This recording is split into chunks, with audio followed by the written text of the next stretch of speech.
Senhor e Salvador Jesus Cristo esteja sobre a sua vida essa noite. Louvado é o nome de Jesus. Domingo de culto, domingo de adoração, domingo de celebração do nome do nosso Deus. Você que trouxe a sua Bíblia, pode abrir ela comigo no livro de Neemias. Neemias, no capítulo 4, nós vamos ler dos versos 15 a 23. Você que nos visita hoje, seja bem-vindo. Sinta-se em casa, adore ao Senhor, que você possa ser edificado pela palavra do nosso Deus essa noite também. Neemias, capítulo 4, no verso 15. Estamos numa série no livro de Neemias e hoje nós vamos para a 7ª mensagem da série. Vamos finalizar o capítulo 4 de Neemias. Neemias, capítulo 4, no verso 15. Se você não tiver Bíblia, você pode acompanhar aqui, os irmãos vão projetar o texto aqui na tela para você acompanhar conosco. Você que tem a sua Bíblia, leia o texto comigo e, se possível, permaneça com a sua Bíblia aberta no texto, porque nós vamos andar aqui nesse texto aqui durante essa noite. Neemias, capítulo 4, versículo 15, amém? Amém? Acompanhe comigo então. Diz assim: quando os nossos inimigos ouviram que nós já sabíamos disso, e que Deus tinha frustrado o plano deles, voltamos todos nós para a muralha, cada um à sua obra. Daquele dia em diante, metade dos meus homens trabalhava na obra, e a outra metade empunhava lanças, escudos, arcos e couraças. E os chefes estavam por trás de toda a casa de Judá, que reconstruía a muralha. Os carregadores que por si mesmos tomavam as cargas, cada um com uma das mãos fazia a obra e com a outra segurava a arma. Os construtores, cada um trazia sua espada na cintura, enquanto construíam. O que tocava a trombeta estava ao meu lado. Eu disse aos nobres, aos magistrados e ao resto do povo: grande e extensa é a obra, e nós estamos espalhados na muralha, longe uns dos outros. No lugar em que ouvirem o som da trombeta, ali reúnam-se em volta de nós. O nosso Deus lutará por nós. Assim, trabalhávamos na obra, e metade empunhava as lanças desde o raiar do dia até o anoitecer. Também nesse mesmo tempo, eu disse ao povo: cada um de vocês fique em Jerusalém com o seu servo, para que de noite nos sirvam de guarda e de dia trabalhem. Nem eu, nem os meus irmãos, nem os meus servos, nem os homens da guarda que me seguiam tirávamos as nossas roupas, nem mesmo para dormir. Cada um se deitava com as armas à sua direita. Até aí, nós vamos então hoje falar sobre a espada e a colher, ou a colher de pedreiro e a espada, que é o que se passa aqui no texto de Neemias. No último domingo, nos primeiros 14 versículos desse capítulo, nós falamos um pouquinho da oposição de Sanbalate, Tobias e os povos que cercavam Jerusalém. E ali nós podemos ver de forma mais clara como Satanás ele trabalha, olhando para a vida de Sanbalate, olhando para a vida de Tobias, mas aplicando isso também para a nossa vida e para o nosso contexto. A maneira que Satanás ele trabalha para que a obra de Deus não avance. E ali nós vimos 4 armas que Satanás ele usa. Ele usa da zombaria.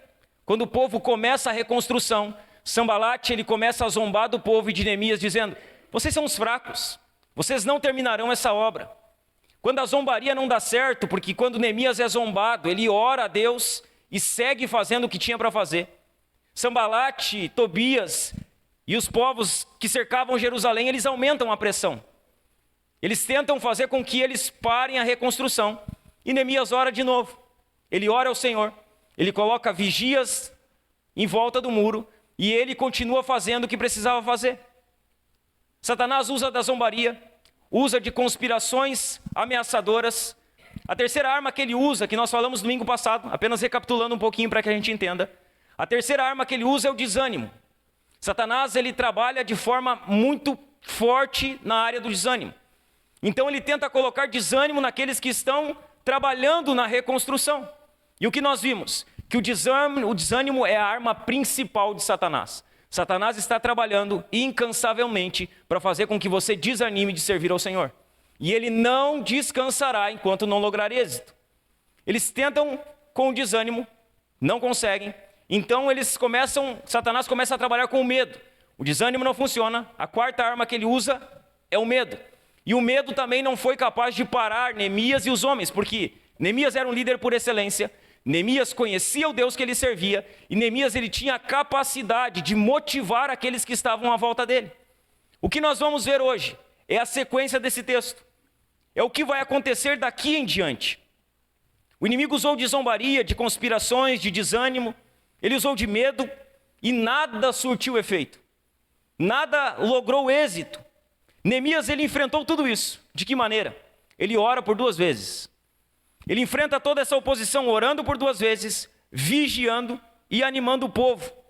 Ele lidera o povo de forma exemplar.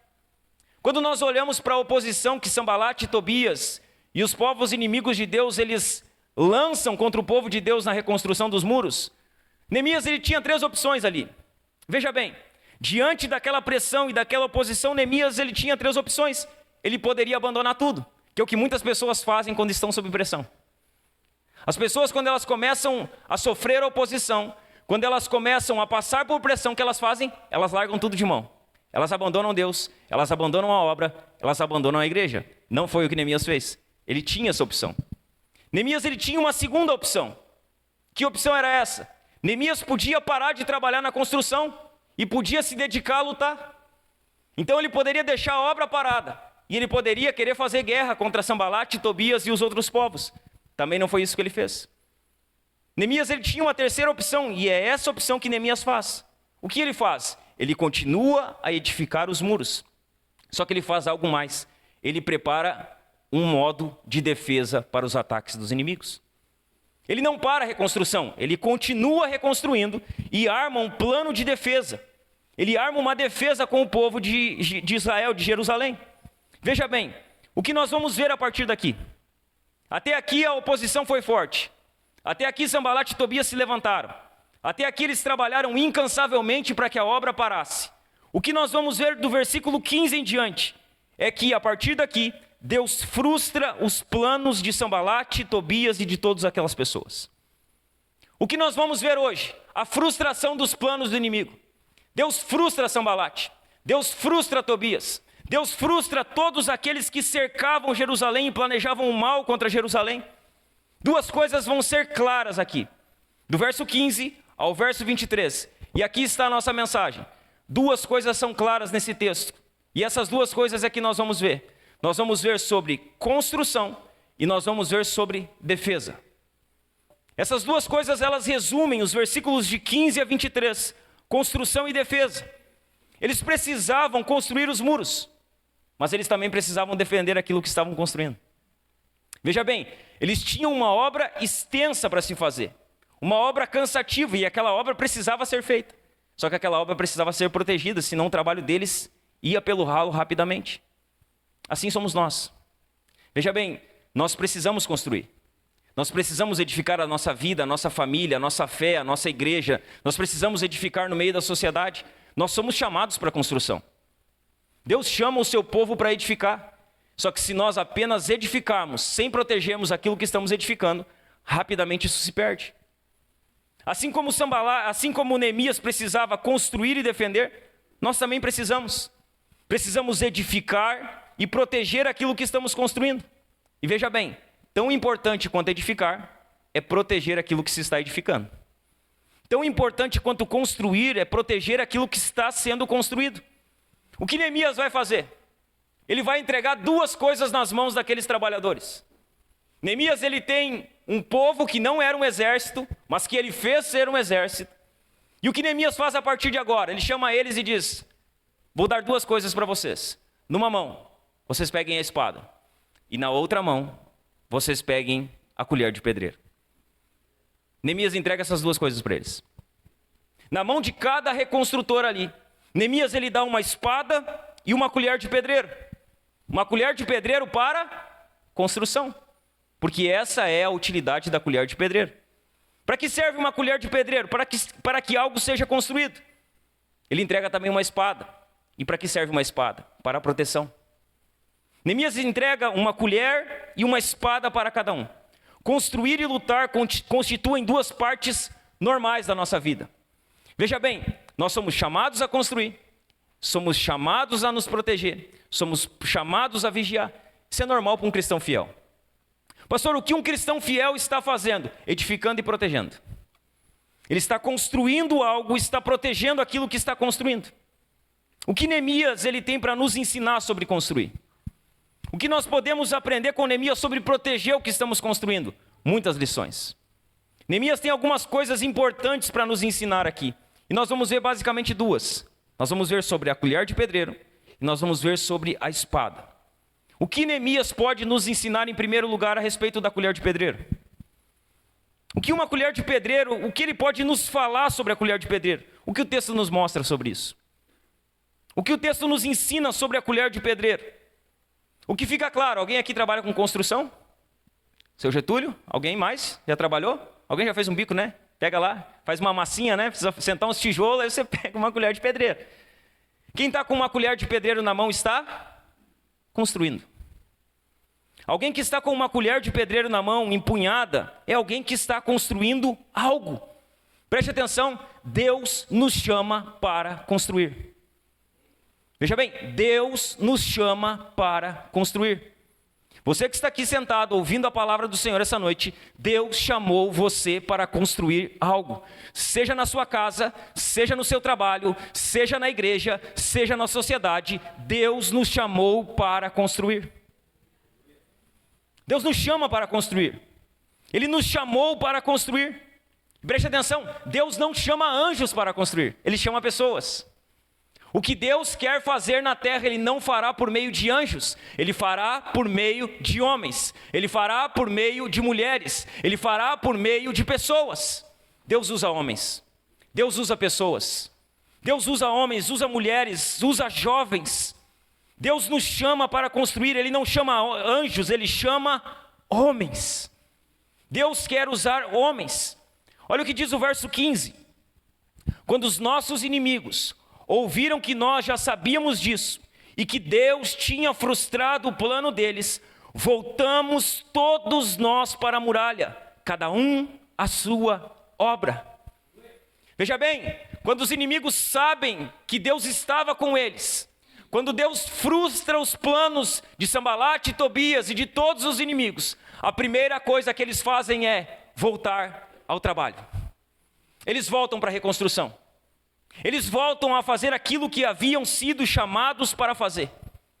Deus havia frustrado os propósitos do inimigo. A primeira atitude deles é: precisamos voltar a fazer o que fomos chamados para fazer. Precisamos voltar à reconstrução dos muros. Precisamos voltar a fazer a obra de Deus. É a primeira coisa que eles fazem. Eles não ficam esperando algo acontecer. Eles não ficam esperando um outro movimento. O que eles fazem? Eles voltam a fazer o que foram chamados. Eles voltam a fazer a obra de Deus. Eles voltam a trabalhar para Deus. Esse trabalho que Deus deu à igreja, ele não é dos anjos, ele é nosso. É um trabalho nosso. Deus chamou homens, Ele quer usar o seu povo, esse trabalho é nosso. Sabe o que aqueles homens fazem? Eles pegam as suas colheres de pedreiro. É isso que eles fazem. Eles pegam as suas colheres de pedreiro e eles voltam para o muro. Eles voltam a fazer massa. Eles voltam a limpar as pedras. Eles voltam a tirar os entulhos. Eles voltam a trabalhar. É isso que eles fazem. Eles pegam as suas colheres e eles voltam ao trabalho. Sabe o que Neemias faz? Quando Neemias dá uma espada para eles numa mão e uma pá para eles na outra, o que Neemias está fazendo? Neemias está mantendo as mãos deles ocupadas. Neemias ocupa as mãos deles. Neemias não deixa eles com as mãos ósseas. Neemias não deixa eles com as mãos vazias. Neemias, ele sabia que precisava manter aqueles homens ocupados. Ele sabia que precisava manter as mãos daqueles homens ocupadas. Sabe por quê? Porque mãos desocupadas são indícios de pecado. Veja bem, quem não está fazendo nada para Deus, está caminhando rapidamente para fazer algo para o diabo. Quem não está fazendo nada para Deus, quem está com suas mãos desocupadas no serviço para Deus, acabará usando as suas mãos no serviço para o diabo. Veja bem, mãos desocupadas, indício de pecado. Preste atenção no que eu vou falar. Por que muitos jovens e homens estão presos na pornografia? Mãos desocupadas, mãos vazias. Acabam usando as suas mãos para o que não deveriam.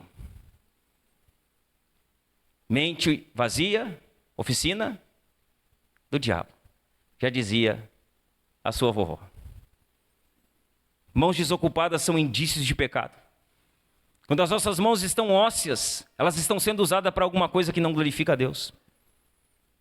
Quando estamos desocupados, quando não estamos fazendo o que deveríamos fazer, nós acabamos fazendo o que não deveríamos.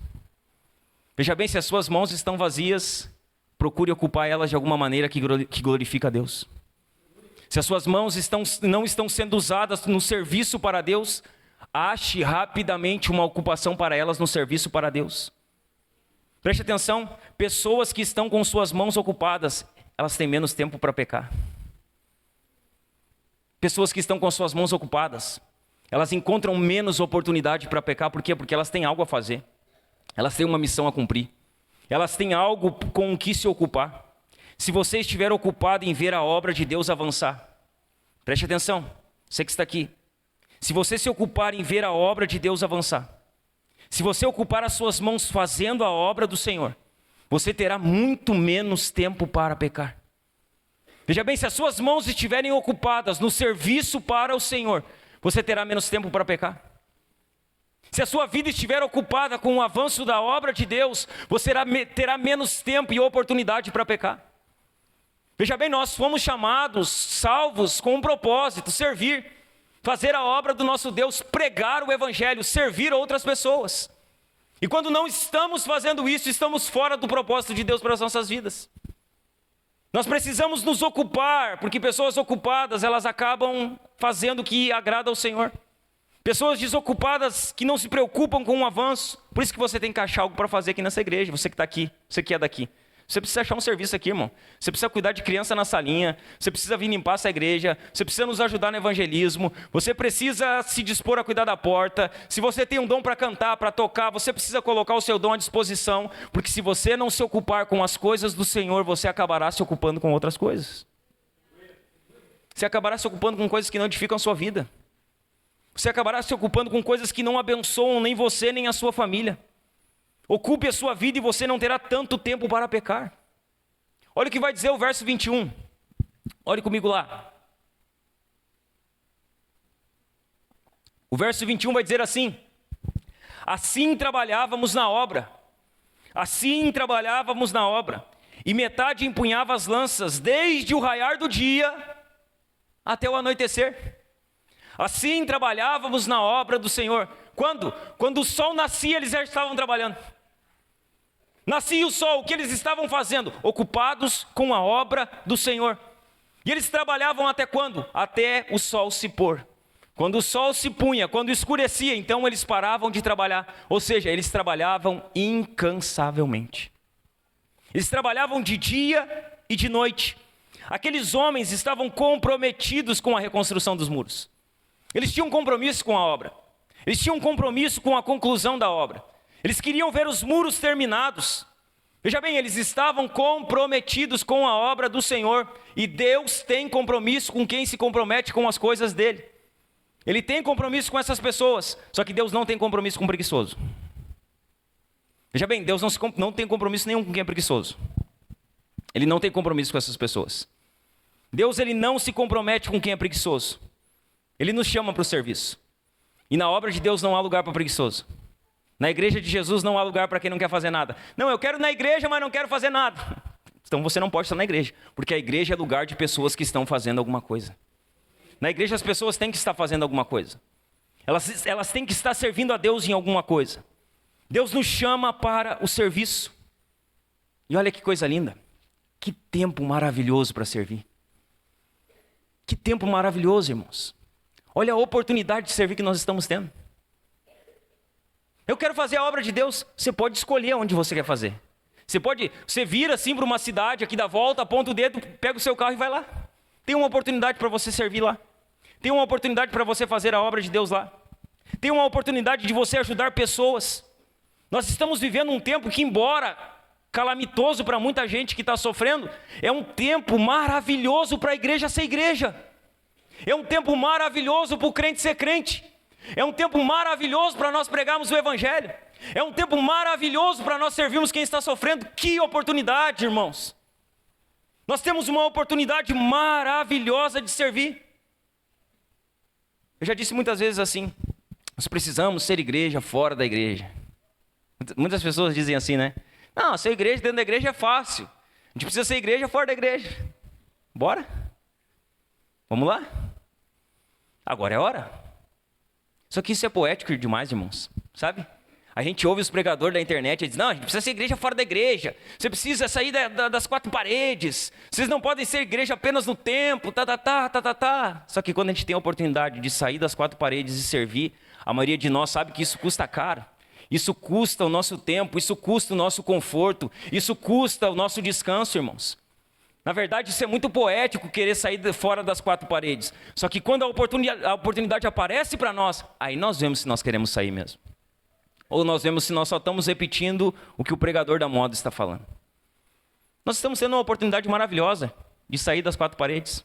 Você já saiu das quatro paredes nessas últimas 2 semanas para servir alguém? Você já saiu das quatro paredes nessas últimas 2 semanas para pregar o Evangelho para alguém? Você já saiu das quatro paredes nessas 2 últimas semanas para levar o amor de Jesus para alguém? Você já fez isso? Nós temos uma oportunidade incrível de servir. Nós estamos tendo uma oportunidade maravilhosa de ser igreja. Nós temos uma oportunidade maravilhosa de fazer a obra de Deus. Só que veja bem, trabalhar para Deus exige algumas coisas de nós. E é aqui que vem o problema. Trabalhar para Deus exige, não é assim, não, trabalhar para Deus é fácil. Não é fácil fazer a obra de Deus. Não, a obra de Deus não cansa. Vem aqui descarregar uma carreta com nós aqui de mantimento, você vai ver se a obra de Deus não cansa. Ela cansa. Dá dor nas costas, dá dor nas pernas, dá dor em tudo. Cansa, irmãos, cansa. O físico cansa. Fazer a obra de Deus exige de nós, exige dedicação. Para fazer a obra nós precisamos ser dedicados. Fazer a obra de Deus exige mais de nós, exige esforço. Nós vamos ter que nos esforçar. Para fazer a obra nós vamos ter que, suar, irmãos. Quem faz a obra está suando. Quem faz a obra está se dedicando. Quem faz a obra está se esforçando. Fazer a obra de Deus exige constância. Sabe, porque muitas vezes nós começamos a fazer a obra e aí quando, o negócio vai apertando, o calo vai apertando, a cruz vai pesando, nós, paramos de fazer. Exige constância. Fazer a obra de Deus exige renúncia. Você vai ter que negar a si mesmo. Você vai ter que acordar na hora que não quer. Você vai ter que dormir na hora que não quer. Você vai ter que sair de casa na hora que vai... Sabe quando você está no seu conforto, você vai ter que sair de casa para ajudar alguém, para servir alguém, para orar por alguém. Você vai ter que deixar de fazer as suas vontades para fazer a vontade e o bem para alguém. Exige renúncia. Trabalhar para Deus exige muito de nós. Só que tem algo, irmão, se nós quisermos ver a reconstrução da nossa família, se nós quisermos ver a reconstrução da igreja, se nós quisermos ver a reconstrução da sociedade, nós precisamos estar dispostos a trabalhar para isso. Nós vamos precisar estar dispostos. Eu quero que a minha família sirva ao Senhor. Você precisa estar disposto em servir ao Senhor para que isso aconteça. Eu quero uma igreja melhor. Você precisa estar disposto a servir ao Senhor para que isso aconteça. Você precisa se dispor a isso. E o que você precisa entender, além de tudo, é que você, meu irmão, você, minha irmã que está aqui, você está envolvido em um projeto de consequências eternas. Veja bem, essa obra que nós somos chamados a fazer, essa obra, ela resulta em consequências eternas.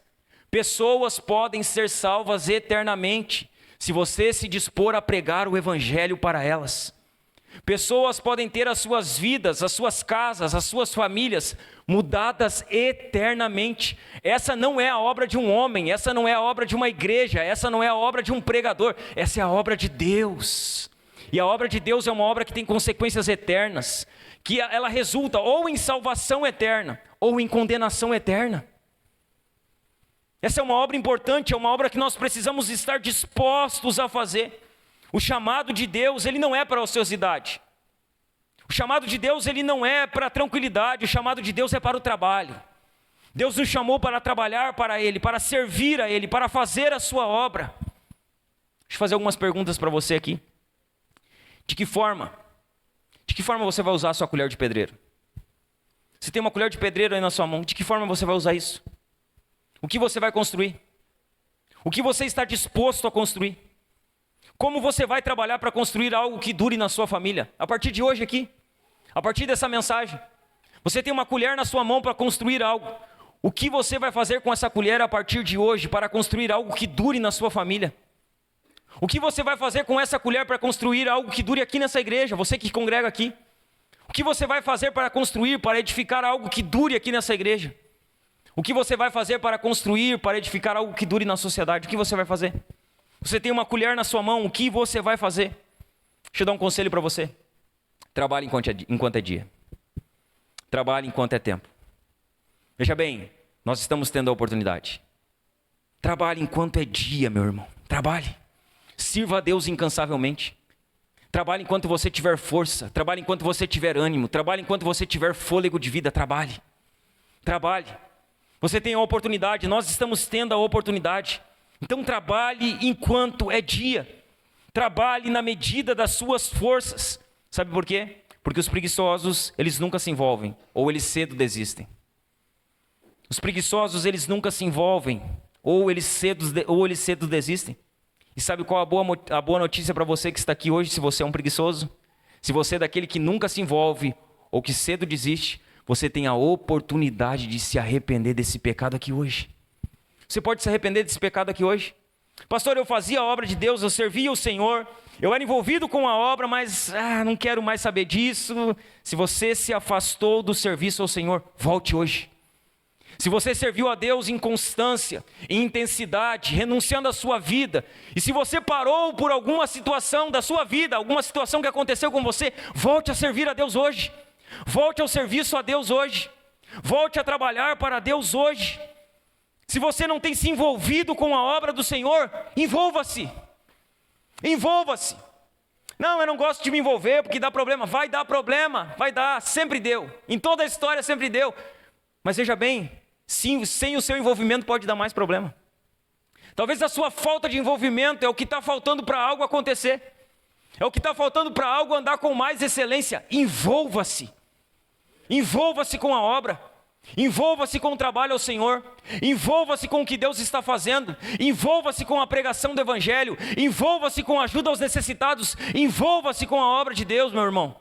Envolva-se. Faça a sua parte. Use a sua colher. Deus deu uma colher para você. Edifique algo com essa colher.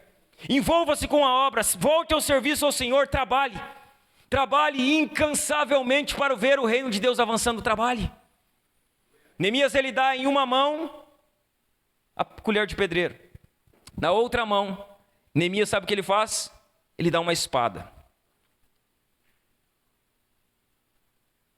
Então eles trabalhavam com uma mão construindo e com a outra mão protegendo. Ele não dá apenas uma colher para eles de pedreiro, ele dá também para eles uma espada. Neemias sabia que não adiantava apenas eles construírem algo. Eles precisavam proteger aquilo que estavam construindo.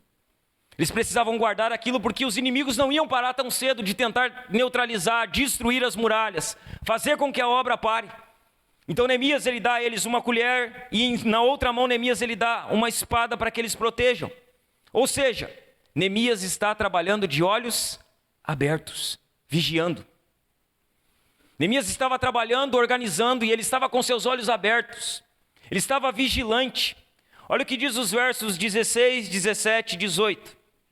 Diz assim: daquele dia em diante, metade dos meus homens trabalhava na obra, e a outra metade empunhava lanças, escudos, arcos e couraças. E os chefes estavam por detrás de toda a casa de Judá, que reconstruía a muralha. Os carregadores, que por si mesmos tomavam as cargas, cada um com uma das mãos fazia a obra e com a outra segurava a arma. Os construtores, cada um trazia sua espada na cintura, enquanto construíam. O que tocava a trombeta estava ao meu lado. O que Neemias faz? Neemias dá a colher e eles voltam a construir. E Neemias dá a espada para que eles vigiem. O que aqueles homens faziam continuamente, dia e noite? Trabalhavam e vigiavam. Eles estavam trabalhando e vigiando, construindo e protegendo. Veja bem, todos trabalhavam e todos vigiavam. Todos trabalhavam, todos estavam empenhados na reconstrução e ao mesmo tempo, todos estavam vigiando. Ação e vigilância andam de mãos dadas. Essas duas coisas caminham juntas. Nós precisamos trabalhar e precisamos vigiar. Muitas pessoas, sabe onde elas se perdem? Muitas pessoas se perdem exatamente aqui nesse ponto. Muitas pessoas, elas ouvem a gente falar que você precisa trabalhar, que você precisa servir, e isso é muito importante. Só que elas trabalham e esquecem de vigiar. E porque esquecem de vigiar, elas ficam suscetíveis ao ataque dos inimigos. E o inimigo ataca e elas não estão preparadas para se defenderem. Muitas pessoas, elas caem exatamente nesse ponto. Por não vigiarem, por não cuidarem, se perdem no trabalho ao Senhor. E aí o que acontece? Quando elas se perdem no trabalho ao Senhor, elas se cansam na obra e elas se cansam da obra. É importante trabalhar para Deus, pastor? Muito importante. Nós somos chamados para trabalhar, pastor? Sim, só que se você só trabalhar e não vigiar, você vai se cansar na obra e você vai se cansar da obra. O que Neemias faz? Trabalhem, mas vigiem. Sirvam, construam, mas estejam vigilantes. Veja bem, todos trabalhavam, mas todos tinham que estar com os ouvidos atentos. Neemias diz assim, vou dar para vocês aqui uma colher, vou dar para vocês aqui uma espada e fiquem atentos, porque a muralha é extensa, a obra é grande, e nós estamos espalhados na muralha. Nós não estamos próximos uns dos outros. O que Neemias faz? Ele coloca o trombeteiro do lado dele e dá uma ordem. Quando a trombeta soar, todos devem correr para junto. Ou seja, todos devem ficar próximos uns aos outros. Eles trabalhavam e vigiavam, e os seus ouvidos atentos. Os seus ouvidos atentos para ver se o trombeteiro não tocaria a trombeta. Lá no verso 18 diz isso, no fim dele. O que tocava a trombeta estava ao meu lado. Aonde Neemias estava? O trombeteiro, estava lá com a trombeta, ao lado de Neemias. Quando a trombeta tocasse, todos eles deveriam se juntar o mais rápido possível. Veja bem, a trombeta tocava, os inimigos estavam vindo para ataque.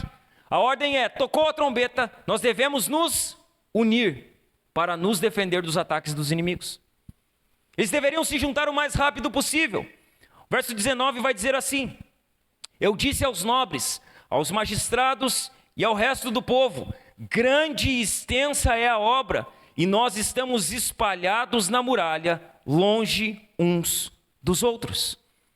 Quando a trombeta tocasse, eles deveriam se unir, eles deveriam se aproximar uns dos outros. Não importava o que eles estavam fazendo no muro, não importava qual lugar em que eles estavam no muro. Tocou a trombeta, se unam. Tocou a trombeta, se juntem. Sabe por quê? Porque não existe nada mais perigoso para a obra de Deus do que a falta de união. Sabe por que eles deveriam se unir ao toque da trombeta? Porque se na obra de Deus, o povo de Deus não estiver unido em favor da obra, a obra de Deus está correndo perigo. Neemias sabia disso. Não existe nada mais perigoso para a obra de Deus do que a falta de união. Veja bem, gente precisa de Deus, só que gente também precisa de gente. Não, eu preciso de Deus. Eu vivo minha fé com Deus em casa. Eu oro em casa, eu leio a Bíblia em casa. Eu faço o que eu quero em casa. É eu e Deus. Não é. Não é. Igreja não é você e Deus. Porque você não consegue ser igreja sozinho. Igreja é corpo, irmãos. Um é braço, outro é pé, outro é mão, outro é orelha. É corpo. Nós somos um corpo. Nós não podemos ser corpo em casa, isolados do corpo de Cristo. Neemias sabia que se faltasse união, eles pereceriam na edificação do muro. Então, se unam. Gente, o tocar da trombeta fazia com que todos se unissem para a batalha. A trombeta tocava, eles se uniam para a batalha. Todas as vezes que a trombeta soava, eles se uniam para batalhar. Nós precisamos trabalhar unidos, irmãos. Veja bem, nós precisamos trabalhar unidos.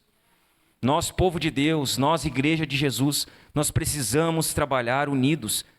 Nós não somos rivais, nós somos parceiros na obra de Deus. É isso que nós somos.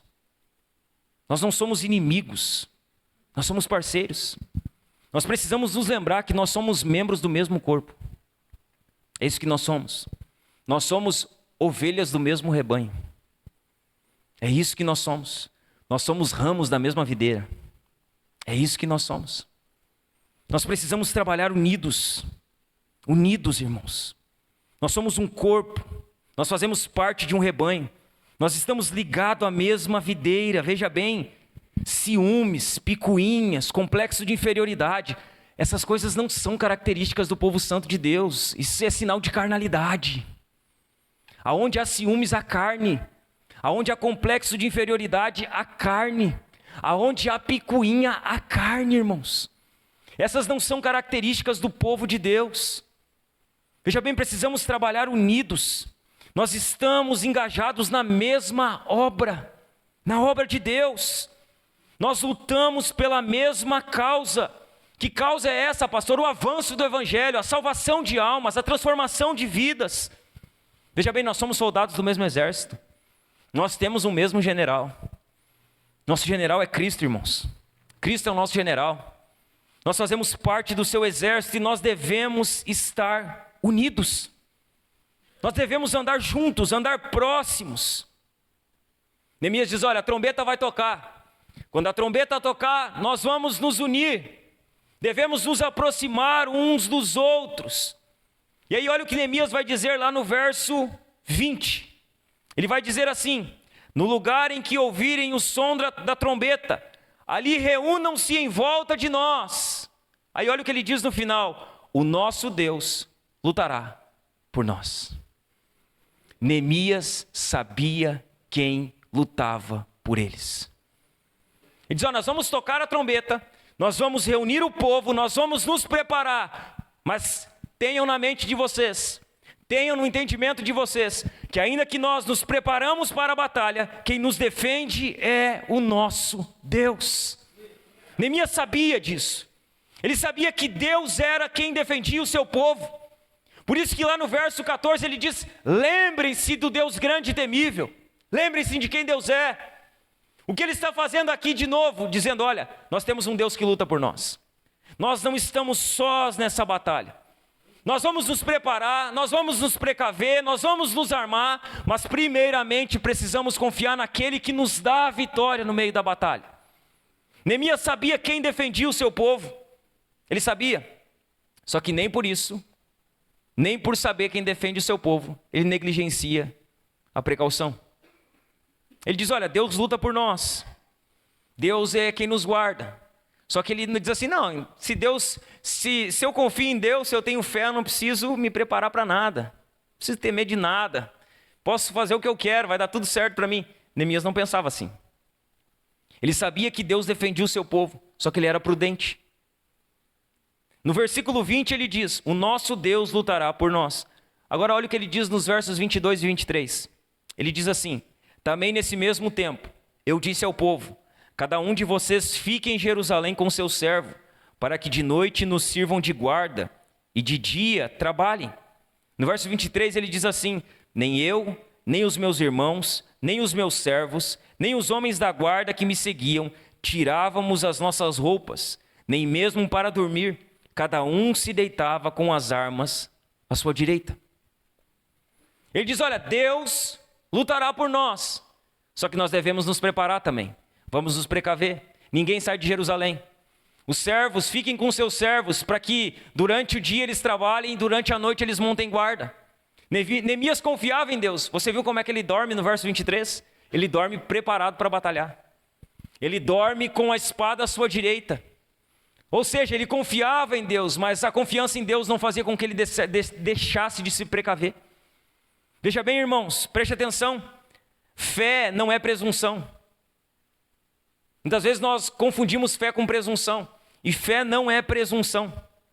A confiança em Deus não anula a nossa prudência. Precisamos confiar em Deus? Sim. Precisamos entender que Deus luta por nós? Sim. Mas nós precisamos também ser prudentes. Precisamos manter a prudência. É isso que Neemias está fazendo. A confiança de Neemias em Deus não anulou a sua prudência. Ah, pastor, mas eu confio em Deus. Eu tenho muita fé. Eu sou uma pessoa de muita fé em Deus. Ok, porque você tem fé, você não faz um seguro para o seu carro? Não, mas eu tenho fé. Não, se você tem fé, por que você fez um seguro para o seu carro então? Então você não crê que Deus ele pode proteger você do roubo do seu carro. Isso é prudência. Quando você faz um seguro para o seu carro, você está sendo alguém prudente.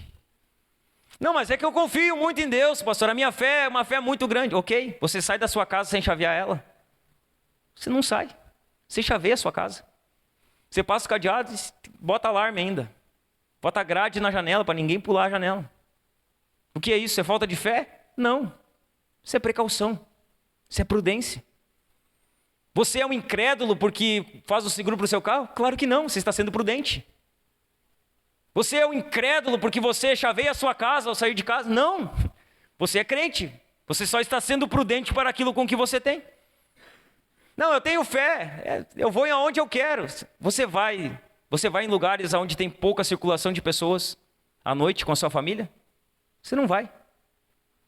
E por que você não vai? Porque você é um incrédulo? Claro que não. Você não vai porque você é prudente. Você sabe que lá há riscos.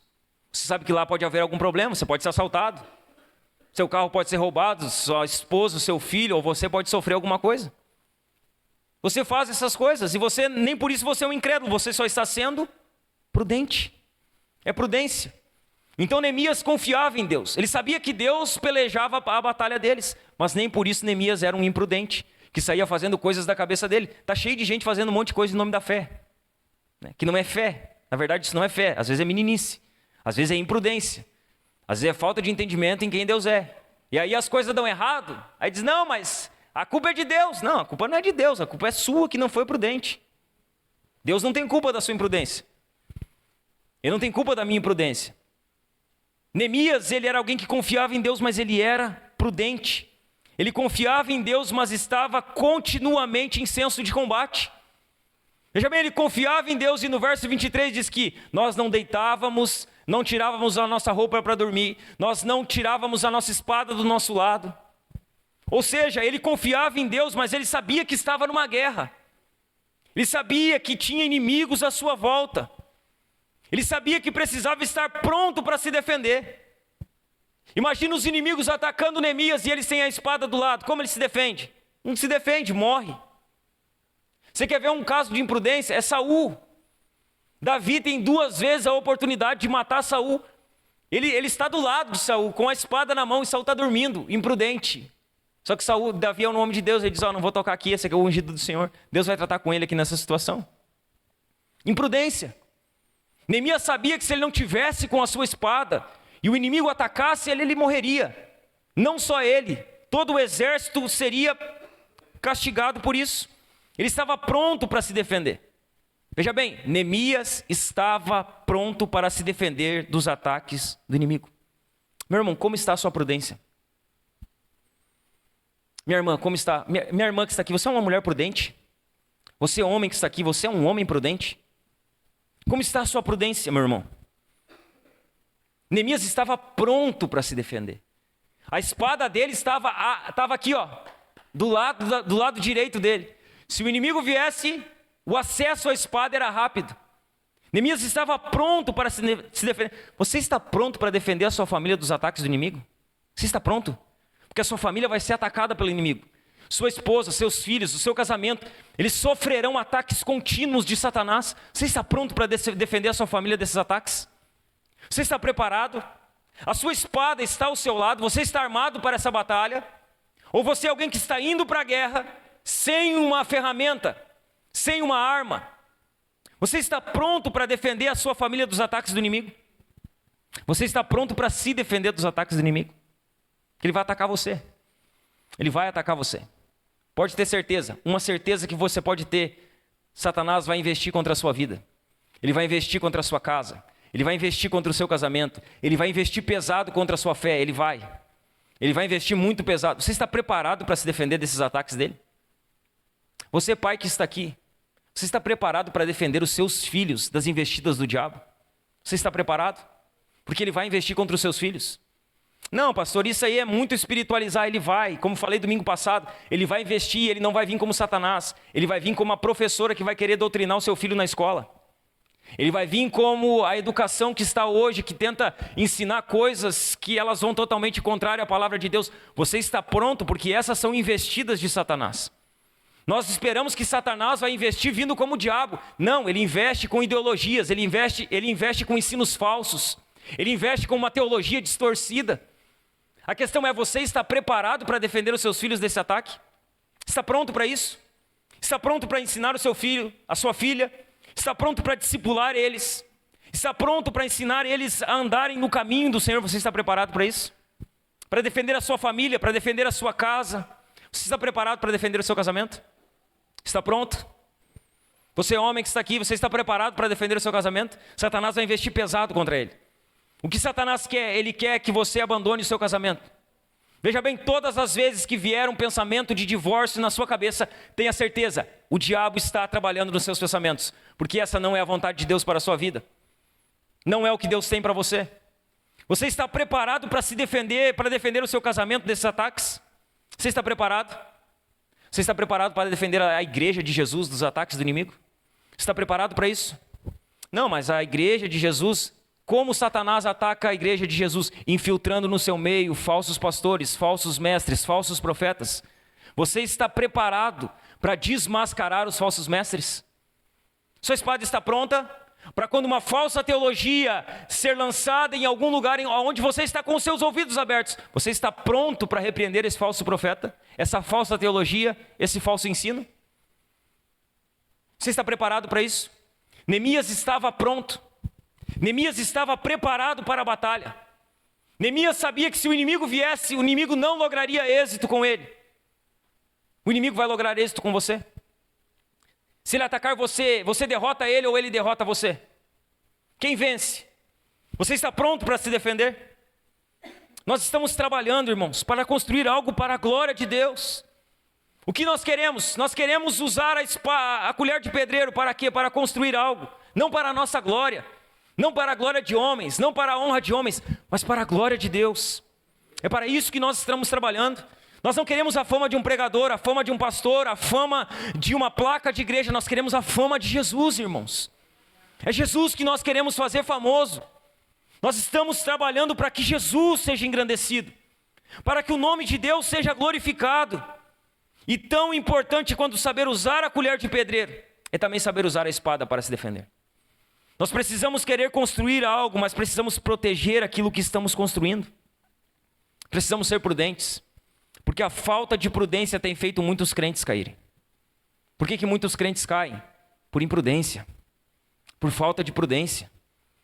Sabe, eles não vigiam. Eles vão dando espaço e campo para o inimigo. E o inimigo vem entrando, irmãos. Eles vão dando espaço para que o diabo trabalhe na vida deles. E quando eles menos esperam, o diabo tomou conta da vida deles. Pela falta de prudência, muitos caíram. Eu falei semana passada aqui, Sansão foi imprudente. Ele deitou no colo de Dalila e ali ele caiu. O grande rei Davi, que venceu todas as batalhas no campo, ele perdeu a sua batalha na cama do adultério com Batseba. Imprudente. No dia que ele não foi prudente com aquilo que ele havia sido chamado para fazer, ele caiu. Muitos crentes têm caído por falta de prudência. Têm caído, irmãos. Porque não vigiam, porque não oram. Sabe, porque não estão preparados para se defenderem dos ataques do inimigo. Muitos têm caído. Portanto, preste atenção aqui em mim, portanto, empunha sua espada. Sua espada precisa estar empunhada. Sua espada precisa estar afiada. A sua espada, ela precisa estar desembainhada. Essa espada precisa estar pronta, irmãos, para derrotar todos os ataques do inimigo. É com essa palavra aqui que nós vencemos o diabo. Nós não vencemos o diabo com a força do nosso braço, nós vencemos o diabo com o poder da palavra de Deus, irmãos. Foi assim que Jesus venceu o diabo no deserto. O diabo vinha, Jesus abria e dizia, assim está escrito, assim está escrito. Veja bem, nós precisamos estar com a nossa espada afiada. A nossa espada precisa estar à nossa direita, pronta para quando o diabo atacar, para quando o inimigo investir contra nós, nós derrotarmos as suas investidas. Empunhe a sua espada, empunhe as suas armas, afie a sua espada, esteja pronto, mas não se esqueça que embora a sua espada estando empunhada, não se esqueça que a vitória sempre vem do Senhor. Sempre. Você precisa estar pronto, você precisa estar preparado, você precisa ser prudente. A sua espada precisa estar do seu lado, mas saiba sempre que quando a vitória veio, ela não veio porque você é um bom leitor, um bom conhecedor, um bom teólogo, um bom orador. Ela veio porque o Senhor deu a vitória a você. A vitória sempre vem do Senhor. Sempre vem de Deus. A vitória vem de Deus, sempre vem dele. Sabe por quê? Porque é Deus quem frustra os desígnios do inimigo. É Deus. Foi Deus que frustrou.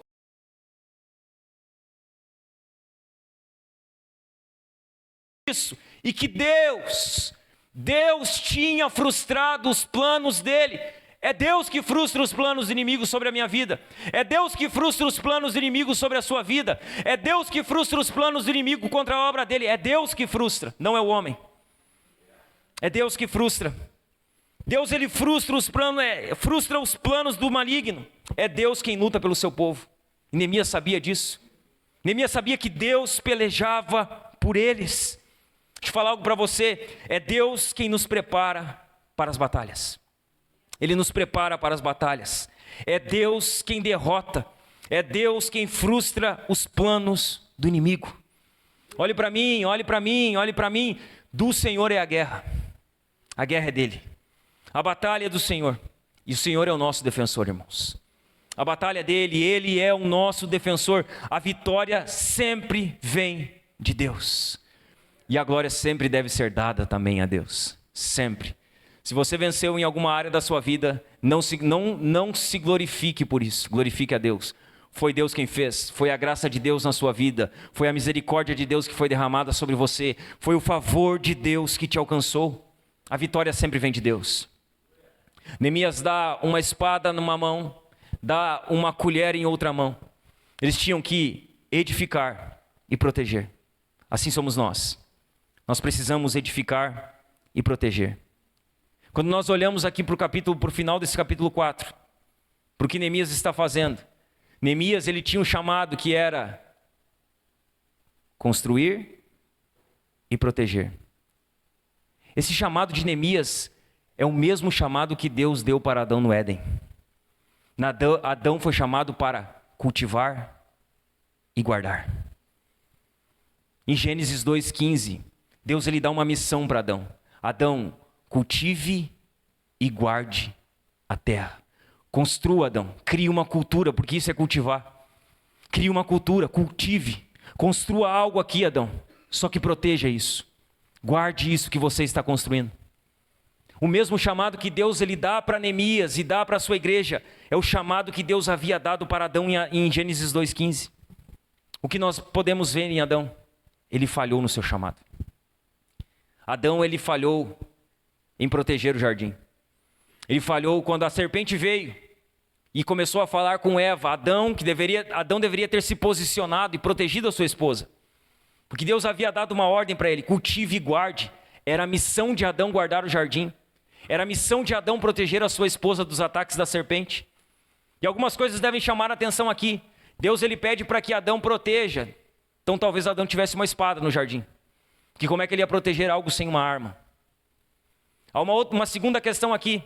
Talvez a serpente não fosse uma serpente, porque ela caminhava, né? Depois do pecado é que Deus disse que ela rastejaria. Então tem algumas coisas que nós precisamos prestar atenção no texto. Adão deveria proteger. Provavelmente Adão tinha uma espada. O texto não fala, mas como se protege algo? Com uma arma. Adão falha na sua missão de proteger. Ele deveria ter protegido a sua esposa no jardim e falhou. Ele falhou. Ele falhou em cultivar, ele falhou em guardar. Muitos não constroem nada e não guardam nada. E porque não constroem e porque não guardam, o que nós podemos ver, por exemplo? Nós podemos ver que o índice de divórcio dispara no meio dos crentes hoje. E ele é semelhante, se não maior, do que o número dos ímpios que não servem ao Senhor. Porque não constroem, porque não guardam, algumas coisas que não deveriam ser comuns estão se tornando comuns. Adão falhou na sua missão de cultivar e guardar. Ele falhou. Ele devia ter cultivado e guardado o jardim. Ele não cultivou, não guardou, o pecado entrou no mundo. Só que sabe qual a boa notícia aqui, irmãos? E aqui eu encerro. Sabe qual a boa notícia? A boa notícia é que o segundo Adão, Jesus, O segundo Adão, Jesus, ele veio para construir. Veja bem, Adão falhou na sua missão de construir. Adão falhou na sua missão de proteger. Mas o segundo Adão, Jesus, não falhou. Jesus, ele veio para construir. É isso que ele diz em Mateus 16, 18. Ele diz que ele edificaria a sua igreja. Que ele construiria a sua igreja. Que ele faria uma obra na sua igreja, ou seja, ele tem uma pá na sua mão, uma colher na sua mão, e ele está construindo a sua igreja. Essa é uma boa notícia, irmãos, porque Adão falhou em construir, mas Jesus não falhou. Jesus, ele veio para construir, ele veio para edificar. Jesus, ele pegou a colher de pedreiro e disse que ele iria edificar a sua igreja. Ele disse, olha, as portas do inferno não prevalecerão contra ela, eu guardarei ela. Eu protegerei a minha igreja. Sabe qual é a boa notícia? A boa notícia é que Jesus edifica a sua igreja. Jesus edifica a sua obra. Jesus faz com que o seu reino avance. Sabe qual é a boa notícia? A boa notícia é que Jesus, ele protege a sua igreja com uma espada. Ele guarda a sua igreja. O que Adão não fez no jardim, Jesus está fazendo com a sua igreja. Ele está edificando a sua obra. Ele está guardando a sua obra. Ele está protegendo a sua noiva. Sabe qual é a boa notícia? A boa notícia para você que está aqui hoje nesse culto. Sabe qual é a boa notícia que Jesus tem para você? É que Jesus, ele viveu. Jesus, ele morreu em uma cruz. Jesus, ele foi sepultado. Jesus ressuscitou ao terceiro dia. Jesus hoje está à destra do Pai. Sabe para quê? Para que você possa ser salvo, para que os seus pecados possam ser perdoados, para que você possa se envolver com a obra de Deus. Essa é a boa notícia. Jesus viveu, morreu naquela cruz, ele ressuscitou ao terceiro dia, ele subiu aos céus, hoje ele está à destra do Pai. E sabe o que isso significa? Que há perdão para os seus pecados. Sabe o que isso significa? Que há restauração para a sua vida. Sabe o que isso significa? Que não importa o lugar onde você se encontre hoje, Jesus pode transformar a sua vida. Ele pode perdoar os seus pecados. Ele pode lavar você das suas iniquidades. Ei, irmão, olhe para mim. Jesus tem perdão para você aqui nessa noite. E essa é a boa notícia do Evangelho. O que Adão não fez, Jesus fez completo. O que Adão não cumpriu, Jesus cumpriu completamente. O perdão que Adão não pode te dar, Jesus pode dar para você aqui nessa noite. Essa é a boa notícia do Evangelho. Essa é a boa notícia do Evangelho. A boa notícia do Evangelho é que há perdão para você. A boa notícia do Evangelho é que há restauração para a sua vida. A boa notícia do Evangelho é que Jesus morreu para que você fosse salvo dos seus pecados. A boa notícia do Evangelho para você que está aqui hoje é que Jesus morreu, derramou seu sangue para salvar você, perdoar você, para que você se envolva com o avanço da obra dele nessa terra. Ele morreu por isso. O Espírito Santo pode transformar você aqui hoje. Ele pode transformar o seu coração aqui hoje. Olhe para mim, o Espírito Santo pode transformar a sua vida enquanto eu prego o Evangelho do Senhor aqui para você hoje. Ele pode transformar o seu coração. A graça dele, que é irresistível, pode entrar agora no seu coração endurecido, e o seu coração pode ser quebrado pela graça dele. Jesus pode mudar as circunstâncias da sua vida. O Espírito Santo pode transformar o seu coração aqui hoje. O Espírito Santo pode pegar essa pregação que é imperfeita, mas ele pode aplicar essa pregação de forma perfeita no seu coração, transformando o seu coração, transformando a sua vida. O Espírito Santo pode. O Espírito Santo pode transformar você. Olhe para mim, Deus chama você para construir e proteger. Pega a sua colher, meu irmão. Pega a sua colher, minha irmã. Pega a sua espada e comece a construir algo para a glória de Deus depois do culto dessa noite. Veja bem, o culto vai acabar daqui a pouco. Você vai sair daqui, você continua tendo uma colher de pedreiro na sua mão e você continua tendo uma espada na outra. Talvez até aqui você não tenha construído nada.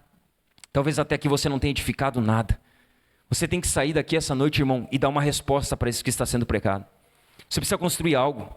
Você precisa edificar algo, seja na sua casa, seja no seu trabalho, seja na nossa igreja local, seja na sociedade.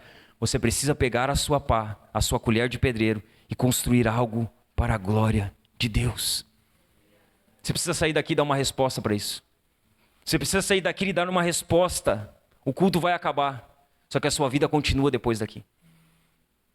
Veja bem, nós vamos encerrar o culto daqui a alguns minutos. E você precisa sair daqui e dar uma resposta para a pregação. dar uma resposta para o chamado de Jesus para a sua vida. Você precisa pegar a sua colher de pedreiro e construir algo, pegar a sua espada e proteger algo, aquilo que você está construindo para o Senhor. Você precisa fazer isso. Sabe qual é a minha oração hoje aqui, meus irmãos? A minha oração é que Deus nos ajude a sair do marasmo. É que Deus nos tire do conformismo. É que Deus nos tire da zona de conforto.